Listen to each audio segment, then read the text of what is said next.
Good morning, কেমন আছে সবাই? আমার আজকের ব্লগে তোমাদের স্বাগত জানাচ্ছি। আজকে বারটা হচ্ছে বুধবার।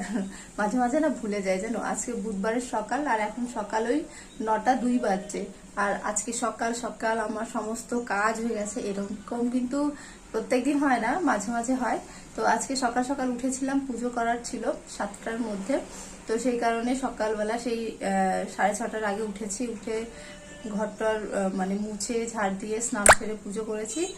পুজো করার পর একটু খেলাম, কিছু খাওয়ার পর ভাবলাম যে রান্না বসিয়েই দিই। ভোরবেলা যেহেতু উঠেই গেছি, আমার কাছে কিন্তু ভোর মানে সকাল 6:30 মানে ভোর নয়, ভোর আরো আগে হয়।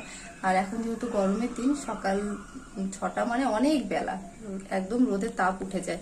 তো তাও আমি যেহেতু উঠি না, এটা আমার খুব একটা বাজে অভ্যেস, তাও আমার কাছে ভোর বললাম। তো ভাবলাম যে সমস্ত কাজ যেমন হয়ে গেছে, মানে স্নান পুজো করা এগুলো কিন্তু একটা বড় কাজ। যতক্ষণ না স্নান পুজো না হয় ততক্ষণ কিন্তু মানে মনের মধ্যে একটা শান্তি হয় না ঠিকঠাক। মনে হচ্ছে যে কি কাজ পড়ে আছে। তো আমার স্নান পুজো যেহেতু হয়ে গেছে, ভাবলাম রান্না বসিয়েও দিই।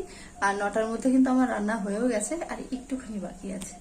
তো দেখো এখানে ভাত উপর করে রেখেছি, ভাতের ফ্যান ঝরে গেছে, এখন হাঁড়িটা উঠাতে হবে। বেশ কিছুক্ষণ রেখে দিই যেন একটু ফ্যান না থাকে। আর সকালবেলা করেছিলাম সর্ষে দিয়ে ভেন্ডি, আর এখানে হচ্ছে একটা নিরামিষ তরকারি। চলো তোমাদেরকে দেখাই। আর সকাল 9টা যেহেতু বাজে, আমার বর এখনো শুয়ে আছে, ও ঘুম থেকে উঠেনি।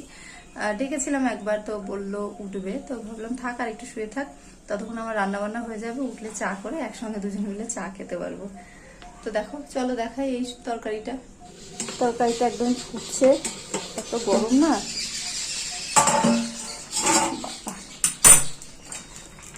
তো দেখো সবজিটা ফুটছে, এটা হচ্ছে একটা সবজি রান্না করছি। এরকম মানে মিশিয়ে সবজি রান্না করলে কিন্তু খেতে আমার খুব ভালো লাগে। এর মধ্যে কুমড়ো আছে, বরবটি আছে, আলু, ঝিঙে, সয়াবিন, তো সমস্ত কিছু দিয়ে একটুখানি অল্প তেল আর একটু আদা বাটা জিরে বাটা দিয়ে এই রান্নাটা করছি। এর মধ্যে কিন্তু লঙ্কার গুঁড়ো টুড়ো কিছু ব্যবহার করি না, একদম সিম্পল রান্না, কিন্তু খেতে খুব ভালো হয়। আর খাওয়াটা কিন্তু উচিত, একদম হেলদি বলা যায়। সমস্ত সবজি সয়াবিন দিয়ে রান্না হচ্ছে। সেদ্ধ না হয়ে গেছে, সেদ্ধ হয়ে গেছে, কিন্তু আরও একটু জল টানাতে হবে, একটু বেশি জল মনে হচ্ছে। তো দেখলে রান্নাটা ওখানে হচ্ছে। আর পর একটু ভাজা মশলা দিয়ে নামাবো, একটু জিরে আর গোলমরিচ আমি ভেজে গুঁড়ো করে রেখে দিই। তো ওই ভাজা মশলাটা দিয়ে নামাবো, খুবই ভালো লাগে খেতে। এর মধ্যে ধনেপাতা দিলে কিন্তু আরও ভালো একটা টেস্ট, ফ্লেভার দুটোই আসতো, কিন্তু ধনেপাতা এখন আমার কাছে নেই, শুধু ভাজা মশলা দিয়েই নামিয়ে নেবো। কালকে রাতে বৃষ্টি হয়েছিল, তার জন্য আজকে কিন্তু আর রোদের কোনো তাপ নেই, একদম হালকা ঠান্ডা ওয়েদার, খুব ভালো লাগছে।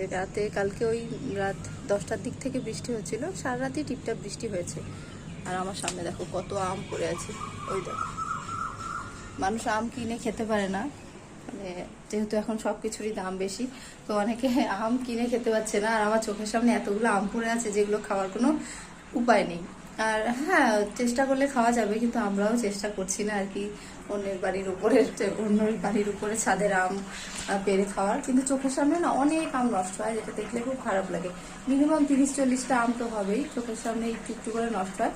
একদম নষ্ট হয় কিন্তু বলবো না, জানো, পাখি এসে এসে খেয়ে যায়, তাও ভালো, আমরা না খেলে পাখিদের খাওয়ার হচ্ছে। এখন 9:30 বাজে, আর আমার খুব খিদেও পেয়ে গেছে। আজকে ভাতও রেঁধেছি 1 হাঁড়ি। তো আমার বর এখন খাবে না, ও শুয়ে আছে, তো ভাবলাম আমারটা আমি বেড়ে খেয়ে নিই। কারেন্ট চলে গেল এই মাত্র, কারেন্ট যাওয়াতে একদমই অন্ধকার হয়ে গেছে। এই যে আমার নিরামিষ সবজি তরকারি,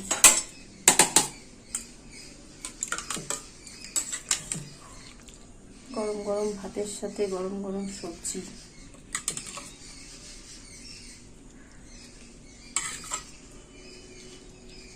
এমন টাইমে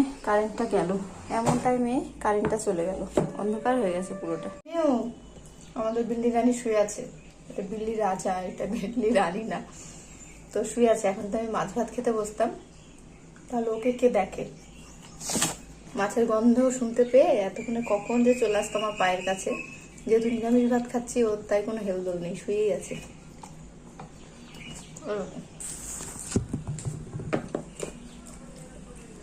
কোথায় গেলি রে? এই তো বিল্লি পড়ে পড়ে ঘুমাচ্ছে।